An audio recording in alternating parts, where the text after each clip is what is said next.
é a maior lenda alemã. A saga dos Nibelungos. Heróis, dragões e muito ouro. Eu acho que o tesouro ainda está lá em algum lugar. Pesquisadores e aventureiros procuram pelo tesouro lendário. O tesouro dos Nibelungos pode existir, sim. Uma quantidade de ouro e prata que não dá para imaginar nem em sonho.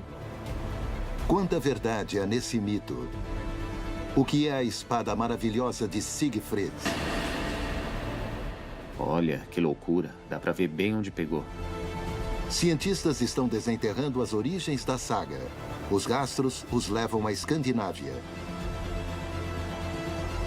O cavalo de Sigurd Grane, carregando o lendário e amaldiçoado tesouro nas costas.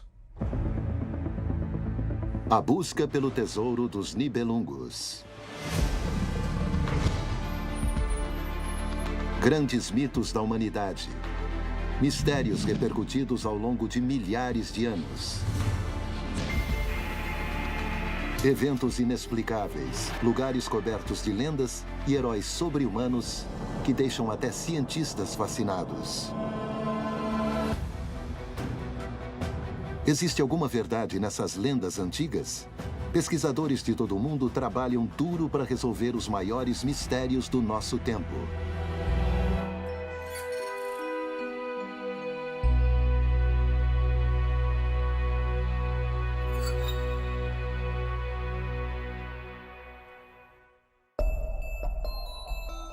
O Reno, rio de sagas e mitos, e o centro do conto dos Nibelungos.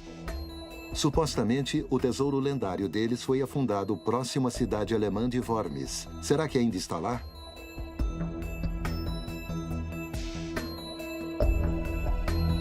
Hans-Jörg Jacob é fascinado pelos Nibelungos. Ex-urbanista, ele busca o ouro do rio Reno desde a infância. Primeiro, a gente tem que acreditar que é verdade. Que o que está escrito na canção dos Nibelungos pode realmente ser verdade. Ele acredita na Nibelungenlied, a canção dos Nibelungos. Ele costumava vasculhar o Reno com seu pai. Hoje, ele está seguindo uma pista. A gente ficava se perguntando como é que ia fazer isso. E, por mais incrível que pareça, tem uma maneira que parece ser bastante lógica. Na verdade, na minha opinião, o tesouro ainda está lá em algum lugar. Conta a lenda que as margens do Reno já foram lar do misterioso reino burgúndio. Um dia, um guerreiro desconhecido chegou na corte real de Worms. Ele era Siegfried de Xanten, um guerreiro lendário. Ele disse que havia aprendido o tesouro do rei Nibelungo no norte. 40 carroças de ouro e prata e uma capa de invisibilidade para completar.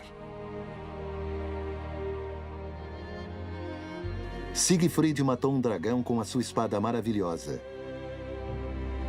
Ele se banhou no sangue do dragão e se tornou invencível. Mas uma folha caída de um limoeiro deixou um ponto desprotegido entre os ombros dele. O herói vitorioso jurou aliança ao rei Gunther. Como recompensa, ele poderia se casar com a irmã de Gunther, Kriemhild. Esses são os protagonistas desse poema épico de amor, traição e assassinato. Siegfried e sua esposa Kriemhild, o irmão dela, o rei Gunther, e Hagen von Tronia, conselheiro do rei. Ele via Siegfried como uma ameaça e colocou o rei Gunther contra o herói. Em nome do rei, ele preparou uma armadilha para Siegfried e o matou, enfiando uma lança na única parte desprotegida da pele dele. Hagen se apossou do tesouro e o jogou no Reno para esconder o ouro de Kriemhild. O rio guarda esse segredo desde então. O tesouro dos Nibelungos se tornou parte de muitos contos do Reno envoltos em lendas.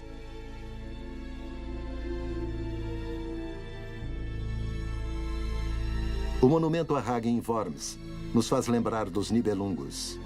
Mas se o tesouro não existisse e não houvesse esperança de encontrá-lo, esse conto teria sido esquecido há muito tempo. Os humanos são fascinados por tesouros. Por causa do valor monetário, é óbvio, mas os tesouros que vemos em mitos tendem a ser mais do que isso. Eles têm um valor mágico também. Eles têm uma personalidade como se fossem um personagem da história. Se pensamos nos Nibelungos e na capa de invisibilidade de Siegfried, eu acho que nós gostamos da ideia de existir algo no mundo que nos conecta a um reino além do nosso. É um poder mágico. As florestas ao longo do Reno são encantadas pela magia dos Nibelungos até hoje. Benjamin Cherney é um caçador de tesouros apaixonado. Usando um detector de metais, ele busca pelas riquezas do passado. Eu acho que ainda existe muito metal precioso enterrado no solo de toda a Alemanha, só esperando para ser encontrado por alguém. É ilegal desenterrar tesouros na Alemanha sem autorização. Sempre que encontra algo de valor, Benjamin Cherney precisa informar as autoridades locais. Mas isso não o impede. Essa sensação leva a gente de volta à infância. A gente nunca sabe o que vai encontrar. A gente pode escavar alguma coisa especial a qualquer momento. Benjamin Cherney já fez um achado importante antes, mas o sonho dele é ainda maior. É claro que o tesouro dos Nibelungos é um dos maiores mitos que um caçador de tesouros pode descobrir. Uma quantidade de ouro e prata, carroças cheias, que eu acho que não dá para imaginar nem em sonho. Ele também acha que o tesouro está próximo ao Reno. Já houve colonos em suas margens e eles deixaram para trás mercadorias e bens. Esse é o antigo Reno que passa pelas cidades de Speyer e Romaberg e vai até Germersheim e Neupotz. E essa área florestal aqui é bem interessante. Tem um córrego que atravessa ela. Eu acho que dá para encontrar alguma coisa por ali. Mas sem uma pista específica, é como procurar uma agulha no palheiro.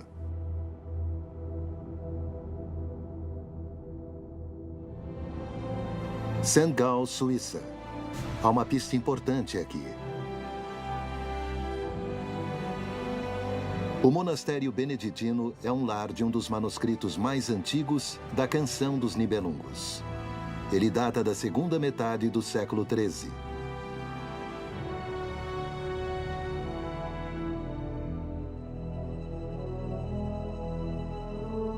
O medievalista Joachim Heisler conhece a saga dos Nibelungos melhor que muitos.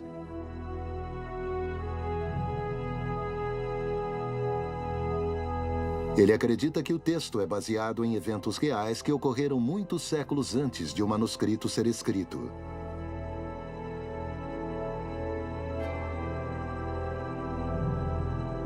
Em termos gerais, lendas heróicas eram consideradas históricas. Elas eram uma forma de contar a história. Para preservar o conhecimento antigo, a Canção dos Nibelungos foi recitada em rimas. Na Alemanha, os primeiros versos são lendários. Contam-nos muitos prodígios, as velhas narrações, de heróis cercados de honras, de sua coragem sem par. A narração tem uma função essencial para os humanos. É um ato social que demonstra nossa identidade compartilhada. Nós contamos histórias uns aos outros, não só por entretenimento, mas também para compartilhar nossos valores e nossa história, criando assim uma memória cultural. A verdade em lendas heróicas. Heinrich Schliemann, um arqueólogo do século XIX, também estava convencido disso. Ele analisou localizações fornecidas pelo poeta grego Homero e procurou pela cidade antiga de Troia. Segundo as pistas, ele conseguiu encontrar as ruínas da cidade. Foi a descoberta do século.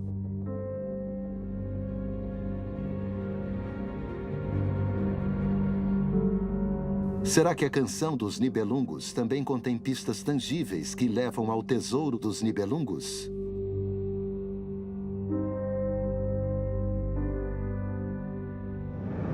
Após a morte de Siegfried, a viúva dele, Kriemhild, buscou vingança. Ela deixou os burgúndios e se casou com Etzel, rei dos hunos.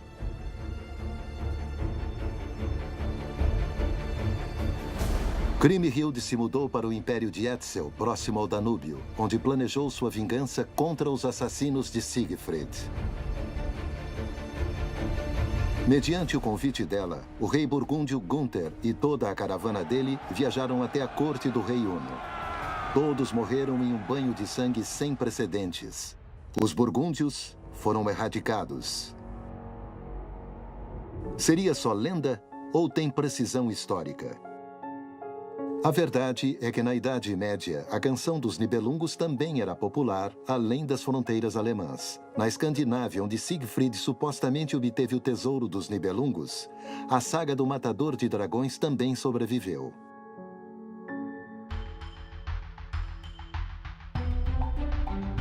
Zygmunt Orwell se debruçou sobre a história dos Nibelungos na ilha sueca de Gotland.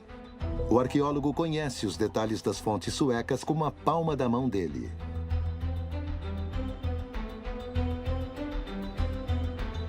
E acontece que há paralelos impressionantes entre a tradição nórdica e a canção dos Nibelungos.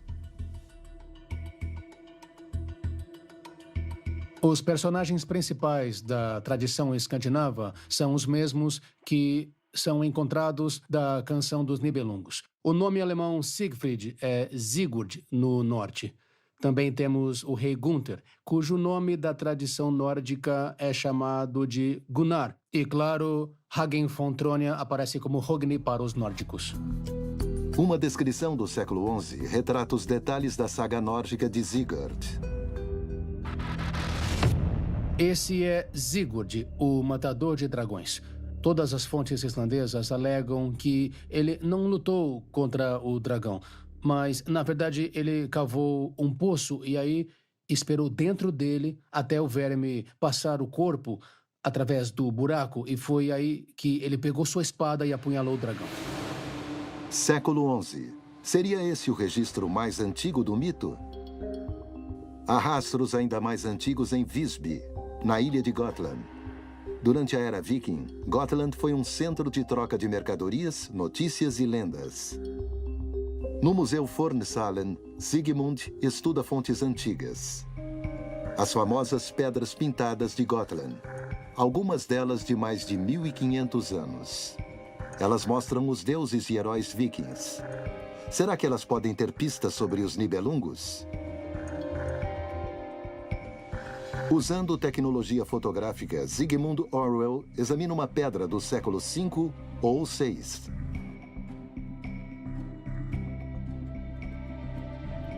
Aqui é possível ver o desenho de um monstro que é meio verme e meio dragão. E também uma figura humana em frente a ele. Seria Sigurd, o matador de dragões?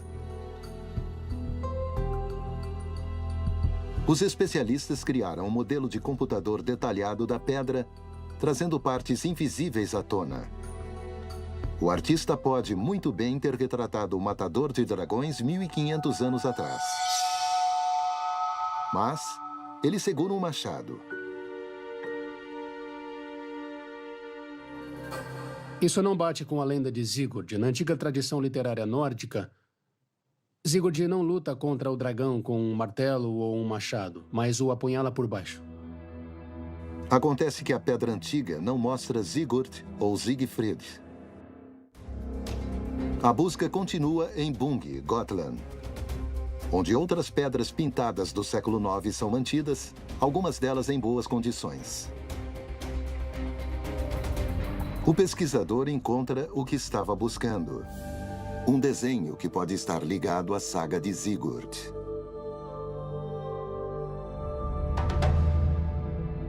O cavalo de Sigurd, Grani, carregando o lendário e amaldiçoado tesouro nas costas. Essa é a imagem que acabou se transformando numa metáfora na linguagem dos vikings. Eles costumam chamar o ouro, na verdade, eles costumam chamar de fardo de Grani. E é exatamente isso que vemos aqui. E outro detalhe se encaixa na lenda nórdica. A morte de Sigurd, indicada pela figura embaixo do cavalo. Um sinal crucial para Zygmunt Orwell.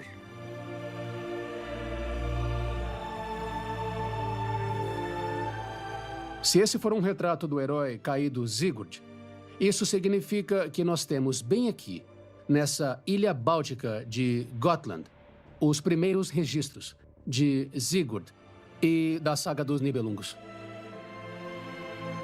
A possível fonte mais antiga da saga dos Nibelungos data do ano 800, 400 anos antes da história ser escrita na Alemanha. Uma pista valiosa busca pela história verdadeira. Foi nessa era que as repercussões graves do período de migração foram vistas. Com a queda do Império Romano Ocidental no século V, o continente foi moldado por gerações pela migração de tribos inteiras. Esse período de transição também foi a era do ouro da inspiração histórica para a saga dos Nibelungos, o Império Burgúndio do Reno. Os primeiros registros dos burgúndios germânicos são do século I, quando eles se apresentaram em uma região que hoje pertence à Polônia. Os burgúndios se estabeleceram no Reno no começo da migração. E o coração do império ficava exatamente onde se passa a saga dos Nibelungos em Worms. E assim como na saga, os verdadeiros burgúndios estavam condenados. Por volta de 435, eles foram derrotados pelas tropas romanas. Eles foram forçados a fugir e se restabelecer. O nome Borgonha hoje faz parte da França.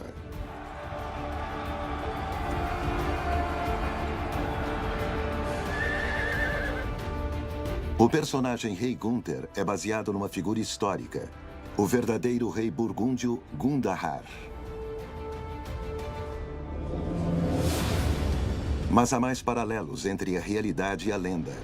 De acordo com fontes romanas, o Império recebeu apoio militar dos hunos.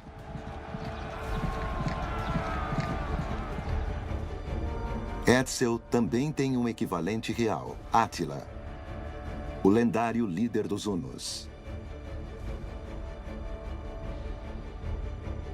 Como Etzel, disse que Átila se casou com uma mulher germânica. Ela pode ter sido a inspiração histórica para Kriemhild. O nome dela, Ildiko, seria Hildchen, ou Pequena Hild em alemão.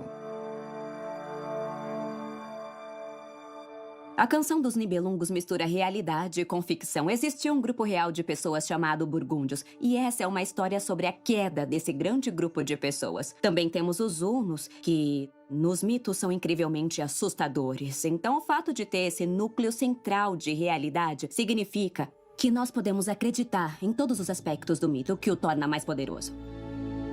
Com tantos personagens tendo raízes identificáveis, fica ainda mais fácil concluir que o tesouro lendário deve realmente existir. O tesouro dos Nibelungos pode ter existido entre os séculos 3 e 6. As pessoas viviam enterrando coisas, especialmente metais preciosos, ouro, prata, joias, pratos, armas. Muitos foram encontrados no decorrer dos anos, coleções dos tesouros mais majestosos. Então a ideia de que o tesouro dos Nibelungos ainda está por aí é bem real.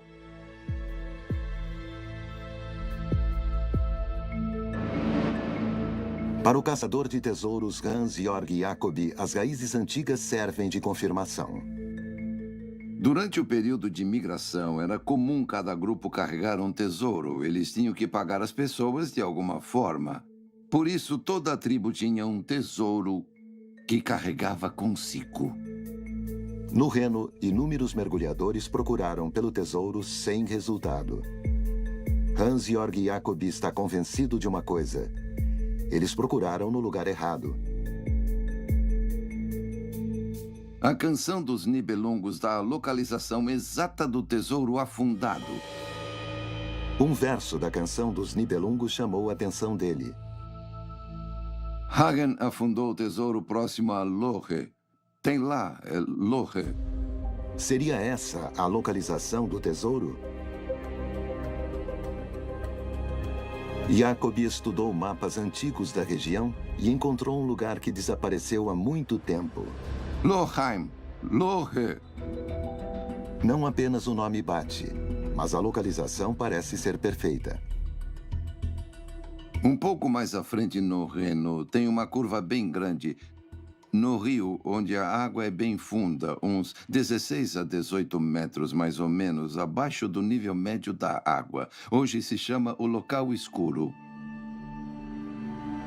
A curva ainda é óbvia até hoje. Mas Jacob tem uma teoria de por que os mergulhadores não conseguiram achar nada. O curso do rio mudou com o passar dos séculos. Curvas ficaram retas, afluentes secaram. O leito do rio se moveu muitas vezes. O que costumava ser o fundo do Reno é terra seca hoje.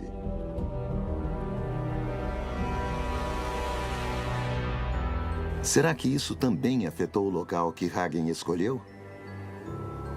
Benjamin Cherney também procura em terra. A floresta que ele vasculha fica ao lado de um pequeno afluente do Reno.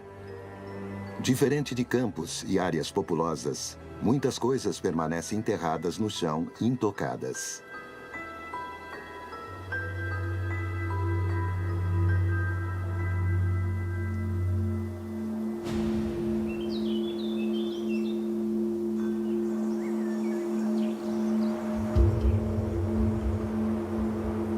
Tem um sinal bom aqui. Eu vou cavar com certeza.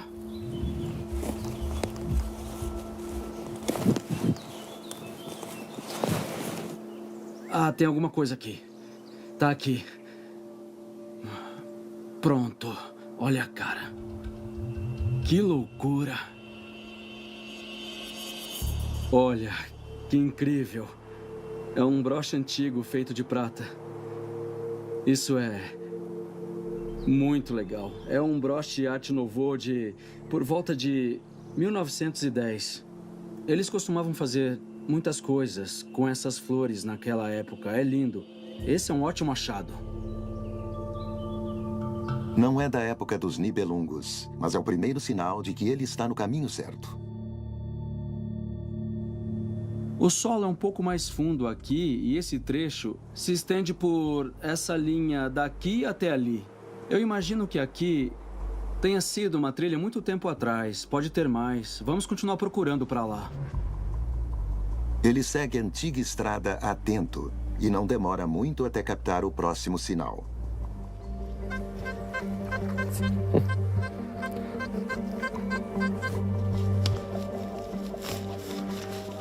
Uau, eu acho que é uma moeda. Tá manchada e verde, mas dá pra ver um pouquinho do vermelho nas bordas aqui. É de cobre. Parece bem antiga também. Já existia moeda de cobre há 2000 anos. Cobre, bronze, enfim, existem há muito tempo. Cherney só poderá determinar a idade exata da moeda e se ela vai levá-lo ao tesouro dos Nibelungos quando chegar em casa.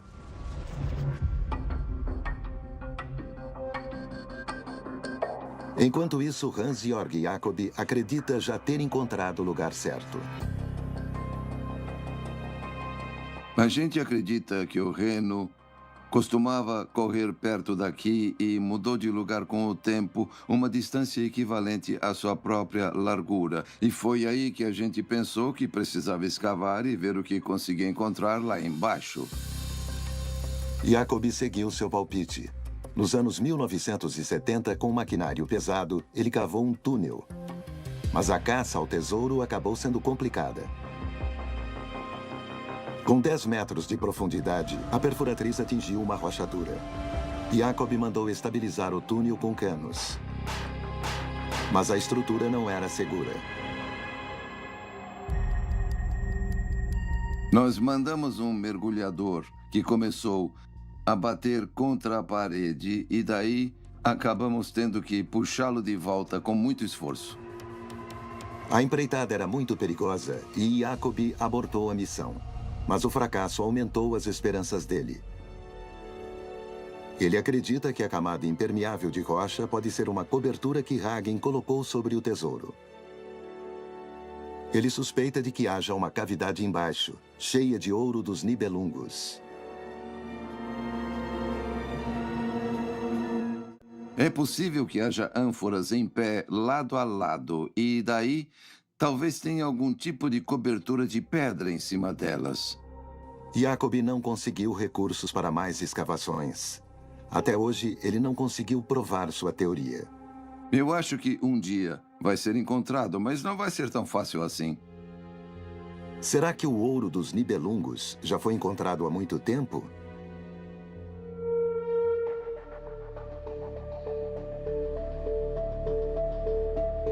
Um dos achados mais preciosos do Reno está aqui hoje, na Ilha dos Museus, em Berlim.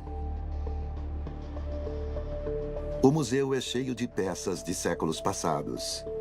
E Heino Neumayer, curador do museu, tem uma verdadeira relíquia guardada. A coleção de Neupots. Em 1967, a primeira dessas peças surgiu numa pedreira do Reno. Uma draga as escavou. Historiadores se sentiram muito sortudos. Como elas estavam escondidas na areia do leito do rio, grandes partes ficaram bem preservadas por séculos. Foi coincidência e sorte os trabalhadores prestarem atenção naquele momento e perceberem a importância do que acharam. Mergulhadores examinaram mais de perto o solo da pedreira. Eles queriam se certificar de não deixar nenhuma peça para trás. Os tesouros desenterrados pelas dragas superaram todas as expectativas.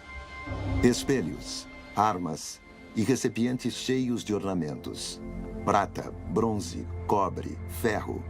Só o valor da matéria-prima já é bem impressionante. O que nós temos aqui é algo extraordinário e único. É a maior coleção da era romana encontrada ao norte dos Alpes que existe até hoje.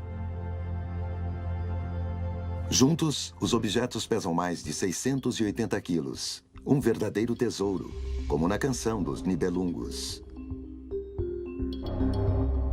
Os mergulhadores também recuperaram equipamento militar e ferramentas e partes de rodas de carroça podres. Outra consistência, já que o tesouro dos Nibelungos também foi carregado em carroças.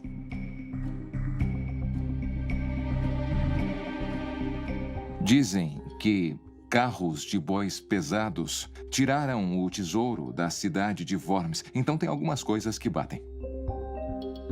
Muitos detalhes parecem se encaixar, mas há também descobertas confusas.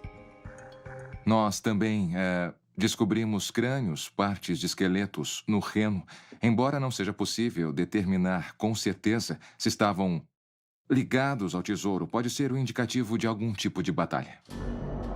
Na era romana, o Reno era uma demarcação sujeita a muitas lutas. Os romanos usavam navios de guerra na tentativa de proteger seu império contra ataques germânicos. Com pouco sucesso, saqueadores germânicos atacavam continuamente assentamentos romanos abastados. E voltavam ao leste, com muitos espólios. É possível que a frota romana tenha interceptado os teutões quando eles voltavam. Nós sabemos que os romanos encurralavam teutões na província de Récia e também em Colônia, e derrotaram eles. Mas os teutões não conseguiam escapar dos rápidos barcos romanos. O tesouro de Neupots pode ter afundado no Reno em uma dessas batalhas. As moedas romanas que foram encontradas com o tesouro parecem confirmar isso. É impressionante que não haja moedas cunhadas depois de 260 da Era Comum. Então, nós podemos supor que todas essas moedas foram parar no fundo do Reno antes ou por volta do ano 260. Foi exatamente nessa época que os teutões lançaram seu maior ataque. No ano de 259, eles cruzaram trechos longos da fronteira e entraram no território romano. Há fontes que documentaram esses saques. Junto com as várias moedas, isso nos leva a um evento bem concreto em 259 ou 260 da Era Comum.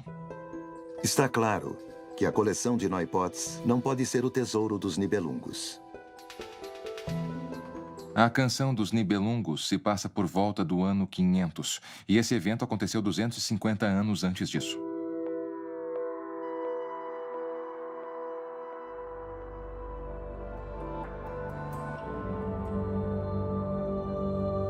Será que o tesouro dos Nibelungos ainda está esperando ser encontrado ou será apenas um mito?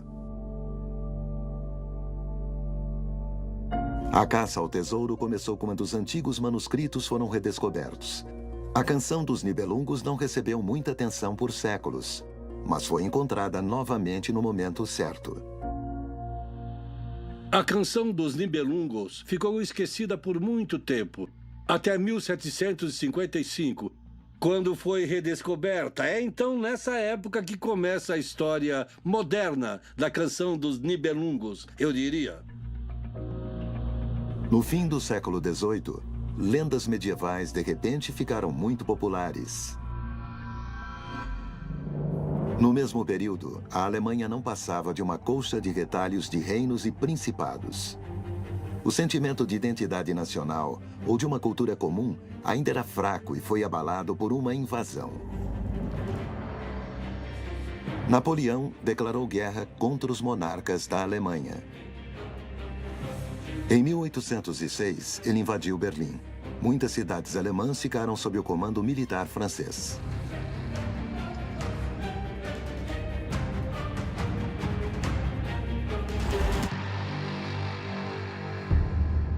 A saga dos Nibelungos se tornou muito importante nos anos 1800 porque Napoleão estava assolando a Europa. Ele estava conquistando todo lugar pelo qual passava. E quando se tem conquistadores fazendo isso, cria-se um desejo real e uma motivação nas pessoas de encontrar sua própria identidade nacional, especialmente com histórias que têm a ver com a honra, com força e com resistência. Por isso, os Nibelungos foram tão importantes. Na verdade, cópias da história foram dadas às tropas nas frentes de batalha para inspirá-las contra o novo inimigo.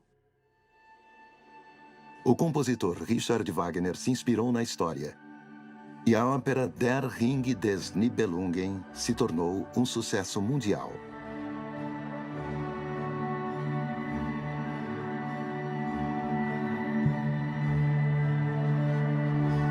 Em 1924, a lenda do cinema Fritz Lang criou o primeiro longa-metragem com os personagens lendários.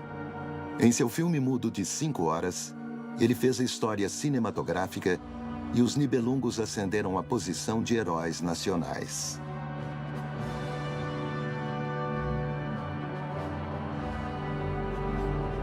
Os nazistas usaram o conto para seus próprios fins. Não importava para eles que a história, na verdade, contasse a queda de uma tribo. A coragem de Siegfried e a lealdade do Burgúndio até a morte eram idolatradas. A propaganda nazista era cheia de qualquer coisa que pudesse ser apresentada como tipicamente alemã. Para os nazistas, a canção dos Nibelungos representava um tesouro real em termos de algo que eles podiam explorar para a propaganda deles. Ele retrata conceitos como honra, vingança, batalhas, lealdade cega. Esses são temas que os nazistas usavam frequentemente para seus próprios fins e para seu belicismo. Siegfried se tornou a essência do herói alemão. A vitória dele contra o dragão acendia as chamas da fantasia. Dizia-se que uma espada misteriosa tinha levado ele ao triunfo.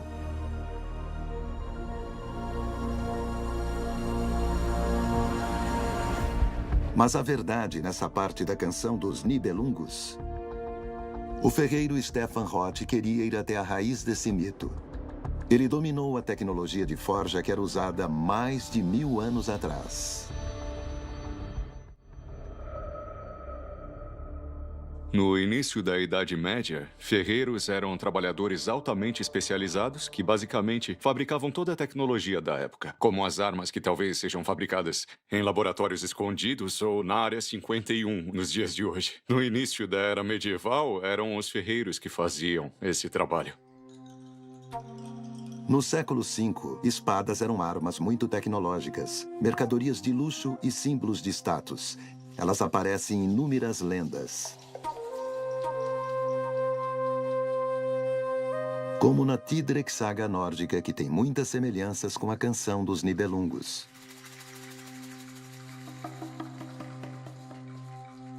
Wieland forjou uma espada poderosa, transformando uma antiga espada em pó, que ele misturou com a comida de seus gansos. O ferreiro então pegou o aço digerido e, usando um martelo e uma bigorna, criou uma espada maravilhosa. Será que a lenda contém uma fórmula medieval secreta? A transmutação de receitas metalúrgicas em histórias míticas era uma prática comum de alquimistas da época. Talvez encontrar isso fosse mais fácil do que uma receita simples escrita.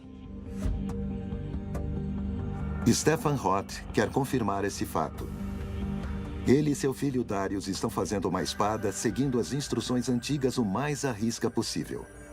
Nós só misturamos o minério de ferro com fezes secas de aves. Fezes de aves contêm muito nitrogênio, o que pode deixar o aço mais duro. Será que a técnica realmente funciona? Usando uma forja especial, os homens fabricam um aço medieval maravilhoso para poderem começar com o processo de forja em si.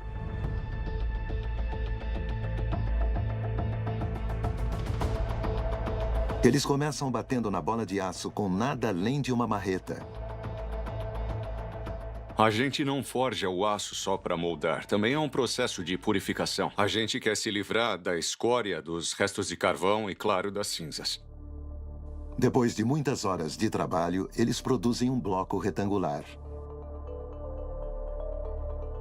Eles continuam moldando essa forma básica diversas vezes, trabalhando repetidamente com o martelo até criar uma lâmina longa. Stefan Roth forja uma segunda espada para comparar com a espada de Wieland. Essa arma não contém fezes de ave. Qual espada vai ser melhor?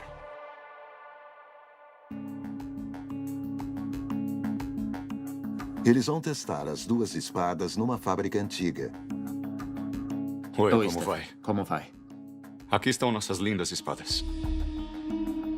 Sixty Wetzler, do German Blade Museum, quer testar a Wieland.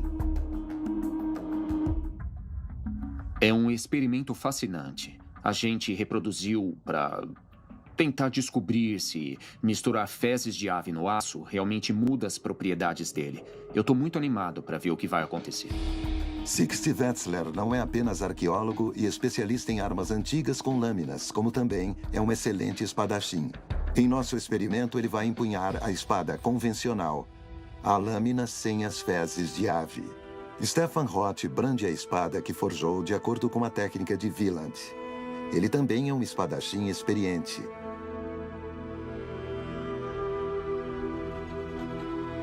O que há por trás da lenda da espada maravilhosa?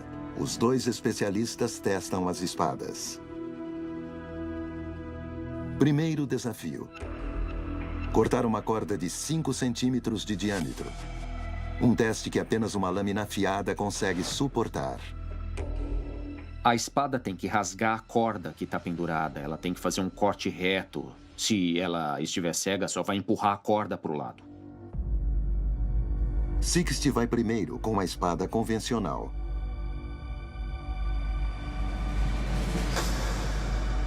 O teste dá certo sem problemas. Em seguida, a espada lendária.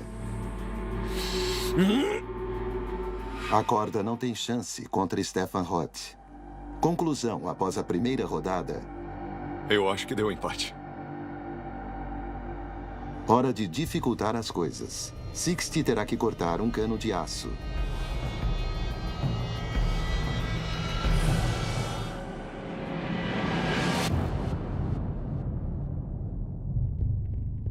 A lâmina medieval consegue apenas amassar o aço moderno.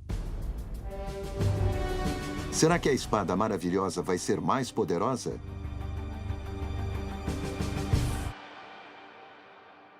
Não à primeira vista, mas o ferreiro detecta um corte visível. A espada Wieland se saiu melhor. Dá pra ver um corte bem claro.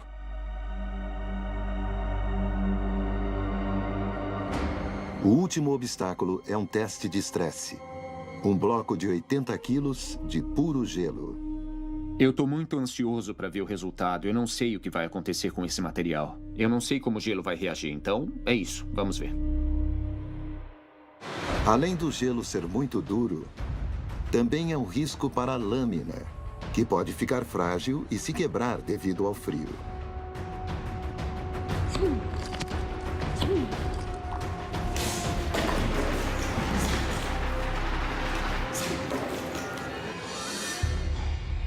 A espada comum suporta o teste, mas não sai intacta.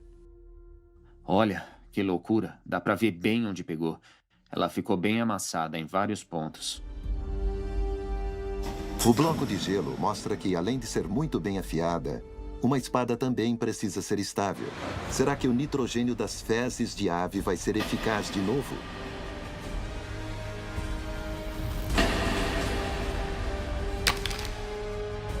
Stefan Roth ataca o gelo com determinação. São precisos poucos golpes para destruir o gelo. A pergunta crucial é: como a espada ficou após ser exposta ao frio? As bordas estão perfeitas. Eu tô surpreso com o quanto essa espada consegue suportar. Sério, é um teste muito pesado. E o vencedor é... Parabéns. O Stefan venceu 2 das 3 rodadas. A espada Wieland se saiu um pouco melhor. Por mais maravilhosa que a fórmula mítica possa parecer, ela parece ter sido baseada em conhecimento real. Talvez tenham descoberto isso sem querer e essa história acabou sobrevivendo com a lenda. Nosso teste mostrou que espadas lendárias são mais que apenas fantasia. Espadas são muito poderosas em mitos, porque elas tendem a ser associadas a poder. Tendem a ser associadas a um herói, quando a gente pensa na Excalibur e no Rei Arthur. Além disso, essas espadas eram muito decoradas. E as pessoas nunca tinham visto nada igual, então fazia com que ela fosse um símbolo mágico e importante. Siegfried realizou seu maior feito com uma espada.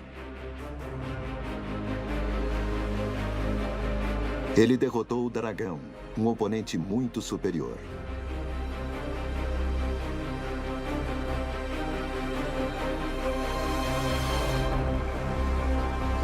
Na Idade Média, dragões eram mais que apenas criaturas míticas. As pessoas acreditavam que eles existiam. Eles representavam o grande mal. Fiéis acreditavam que eles tinham sido mandados pelo diabo. Histórias de matadores de dragão, como São Jorge, retratam uma vitória do bem contra o mal.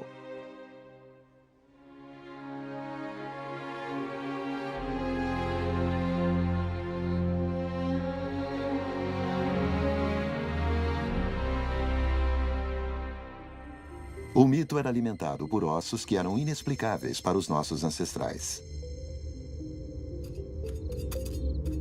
Só no período moderno que pesquisadores começaram a investigar esses ossos. No começo, eles achavam que estavam lidando com fêmures de elefante ou dentes de gigantes pré-históricos. Em 1824, o geólogo britânico William Buckland foi o primeiro a atribuir uma mandíbula a uma espécie animal totalmente nova. Ele disse que seu achado era parte de um réptil gigante que ele chamou de megalossauro. Assim nasceu a pesquisa sobre dinossauros. Imagina encontrar um osso de dinossauro. Isso acontecia no mundo todo na antiguidade, e eles não sabiam dos dinossauros ou da evolução.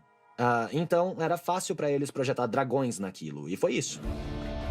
O dragão, a espada, o feito de Siegfried. Se conseguirmos encontrar explicações para alguns dos detalhes mais fantásticos do mito, o ouro deve existir com certeza. Ele também acredita que o tesouro dos Nibelungos está em algum lugar por aí. Helmut Siegert de Heidelberg. O ex-engenheiro é especialista quando se trata de encontrar tesouros. Conheço a saga dos Nibelungos desde criança. Eu ainda tenho o livro e é uma coisa que sempre me fascinou. Siegert desenvolveu seu próprio método para caçar tesouros. Ele detectou centenas de fontes de água com detectores que ele mesmo criou. Agora ele acredita ter encontrado tesouros dos Nibelungos também. Ele usa uma vareta de metal fina que serve para captar vibrações eletromagnéticas. Eu me sentei e disse, muito bem, aqui é Worms. Onde eu posso achar alguma coisa? Eu coloquei a vareta aqui e nada aconteceu. Então pensei, tá bom, eu vou pegar o outro mapa. E dá para ver bem o que aconteceu. A vareta já se move para a esquerda. Então eu desenhei essa linha aqui e virei o mapa do lado contrário. E daí a vareta se moveu um pouco mais para o outro lado, viu? Tem até um sinal no mapa que marca a localização bem perto do Reno. Será que isso levará Sigurd ao tesouro dos Nibelungos? A descoberta superou todas as expectativas.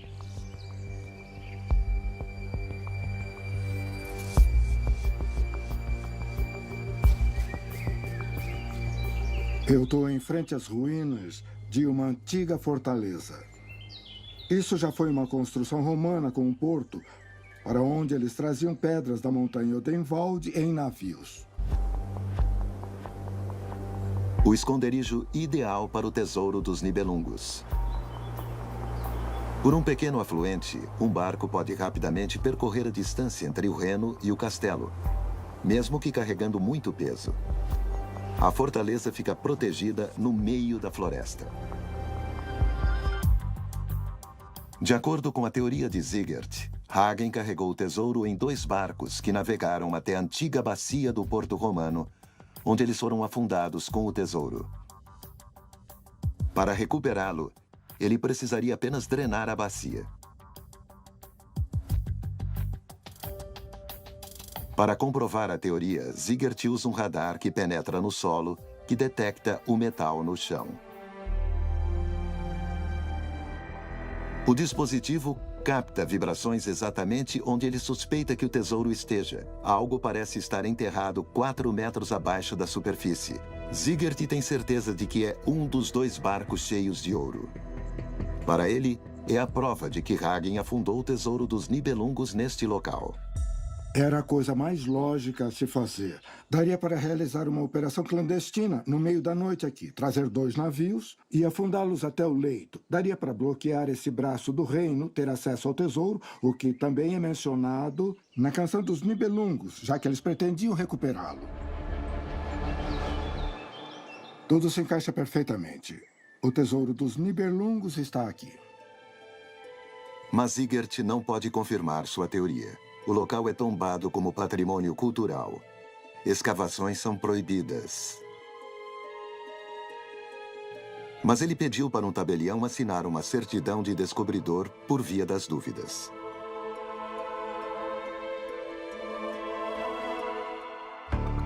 Em 2014, outro achado próximo ao Reno virou manchete. Em uma área florestal em Holzheim, localizada na mesma região, um detector encontrou joias de ouro e prata que valiam mais de 1 milhão de euros.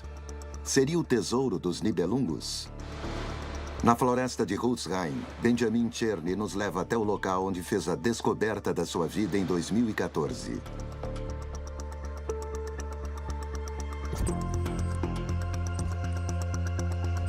Foi bem aqui que eu achei. Ainda dá pra ver a depressão. Benjamin Czerny estava quase voltando para casa quando seu detector disparou. Ele e seus companheiros imediatamente pegaram suas pás. A gente começou a cavar. Primeiro nós achamos umas barras a 50 centímetros de profundidade. Umas barras prateadas que pareciam ser de uma cerca de jardim. Eles foram desenterrando mais e mais peças, uma por uma. É claro que a adrenalina bateu conforme a gente foi achando as peças uma por uma e viu como todas elas brilhavam, tudo prateado e dourado. Esse é o melhor resultado para qualquer caçador de tesouros, numa situação como essa. Ele gravou toda a coleção na casa dele e apresentou com orgulho sua descoberta na internet. A peça mais bonita. Infelizmente, está sem as pedras preciosas. Elas devem ter caído. O vídeo chamou a atenção das autoridades que apreenderam o tesouro. O tesouro bárbaro de Holzheim foi parar no State Museum of Koblenz. O que o caçador de tesouros achava ser uma cerca de jardim era uma rara cadeira dobrável romana. Mas o mais impressionante foi a tigela. Essas tigelas são tesouros típicos ligados aos hunos. É a prova arqueológica de que os hunos estavam perto do Reno ao mesmo tempo que os burgúndios. Seria o tesouro bárbaro de Huldsheim o lendário tesouro dos Nibelungos? Os cientistas ainda não conseguiram responder a essa pergunta. O problema é que um leigo escavou as peças. Muitas informações importantes foram perdidas no processo. Para arqueólogos, um sítio de escavação como esse é como uma cena de crime para o investigador da polícia. Como arqueólogo, nós encontramos inúmeras informações ali, na forma como os objetos são dispostos ou nas amostras científicas que conseguimos coletar. E claro, isso muda totalmente quando alguém vai lá cavar com uma pá ou uma escavadeira. É tão ruim quanto ser um investigador que chega na cena do crime e descobre que o faxineiro já foi lá e limpou tudo antes dele chegar. Embora as peças sejam claramente da Era Burgúndia, não se sabe ao certo se elas fazem parte do tesouro deles. É possível que esse tesouro seja um de muitos que foram enterrados durante o período de migração e ele pode ter aberto o caminho para muitas lendas que vieram depois. Então, talvez o tesouro dos Nibelungos já esteja em um museu, mesmo não sendo identificado como tal. Ou a coleção continua enterrada em algum lugar da Alemanha, esperando para ser encontrada por detectores como Benjamin Czerny. Eu acho que só se encontra um tesouro como o dos Nibelungos por coincidência. Não dá para planejar, é preciso muita sorte, como ganhar na loteria. Então, ele espera que um dia possa fazer outra descoberta sensacional.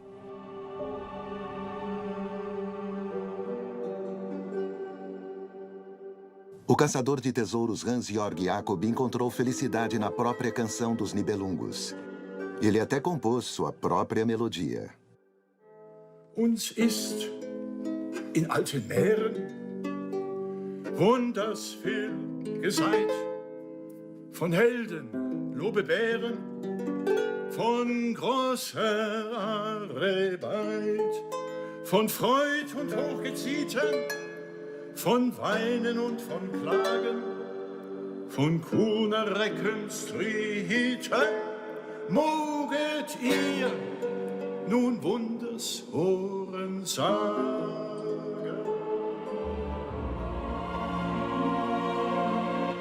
O Reno parece ser o único que sabe com certeza se o tesouro dos Nibelungos já existiu. A única certeza que nós temos é que o antigo mito é muito mais que apenas uma mera fantasia. Ele é o eco dramático da história.